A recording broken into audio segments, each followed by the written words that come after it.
If one observes the mindsets people have in regard to origins of life and religious ideas, there is a disturbing trend. Based upon actions and mindsets, the majority of people in our culture do not think it necessary to justify their beliefs. We don't have to reason objectively or seriously question ourselves or critique our ideas. The consequences are enormous, not the least of which is the polarization that we see politically in America.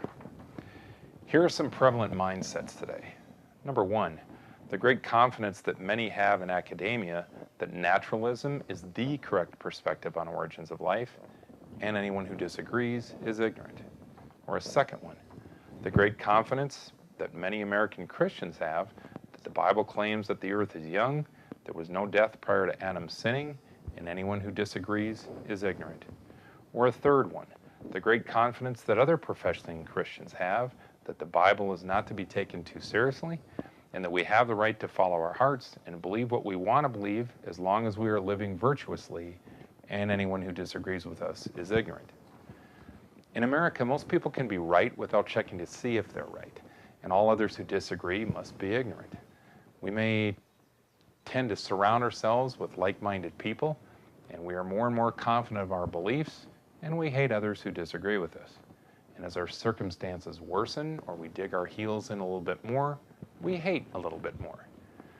Many people may not like this website because some of the information and arguments presented will prove beyond a reasonable doubt that God exists, and it will prove beyond a reasonable doubt that this God is the God of the Bible. And we will share attributes about this God that may contradict what many others have believed about him. Gandhi once said something to the effect of, "I like your Christ, but not your Christians." He was right. And perhaps this site can overcome some misconceptions such as the harshness of God or judgment of God, and people can be drawn to him instead of pushed away from him. We'd really like that. There is a God out there. This life is complicated but logical, and this God loves each and every one of us immensely. We hope you'll take the time to carefully consider the ideas shared, and we'd like to think that when you're done, you'll leave with the same conclusion that we have, that we are in awe of God.